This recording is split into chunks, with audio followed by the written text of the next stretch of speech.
सूरत शहर में अंतर्राष्ट्रीय चीनी गैंग से जुड़े अंतर्राज्यीय साइबर अपराध करने वाले गिरोह के अपराधियों को 10,19,200 रुपये के मुद्दा माल के साथ सूरत शहर एसओजी ने गिरफ्तार किया। पुलिस आयुक्त श्री अनुपम सिंह गहलोत साहेब सूरत शहर द्वारा हाल के दिनों में बढ़ रहे साइबर फ्रॉड के मामलों को अंजाम देने वाले गिरोहों पर कड़ी नजर रखने, ऐसे अपराधों पर लगाम कसने तथा साइबर फ्रॉड करने वाले गिरोहों के खिलाफ सख्त कार्रवाई करने के निर्देश दिए गए थे। इन्हीं निर्देशों के तहत उप पुलिस आयुक्त श्री राजदीप सिंह नकुम साहेब एसओजी के मार्गदर्शन व आदेश अनुसार एसओजी द्वारा कार्रवाई की गई।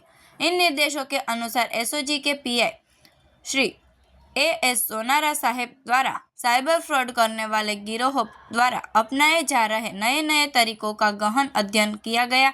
जांच के दौरान यह सामने आया कि साइबर फ्रॉड करने वाला गिरोह एक नया ट्रेंड अपना रहा था, जिसमें फर्जी फर्म खड़ी कर उसके नाम से बैंक खाता खुलवाए जाते थे।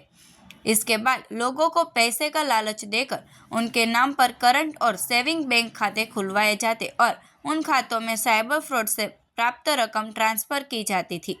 बाद में इस रकम को यूएसडीटी में कन्वर्ट कर देश विदेश में ट्रांसफर कर अपराध किए जाते थे।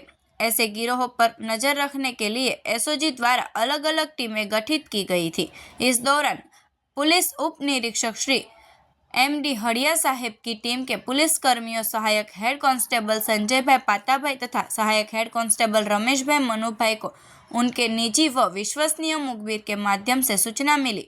सूचना के आधार पर सूरत शहर के डिंडोली विस्तार में मंगलम पार्क के पास ग्रीन वैली पहली मंजिल shop number 2324 Krishna packers and movers में रेड की गई, जहां से आरोपी प्रतीक प्रफुल्ल भाई, गोवर्धन भाई वसावा, दीपक उमादत्त वेदनाथ पांडे, रूपेश दिगंबर देवीदास हांडगे, भूषण प्रवीण प्रताप भाई पाटिल, सलीम उर्फ समीर आरटीओ, अब्बास अली मियां सैयद को गिरफ्तार किया गया है।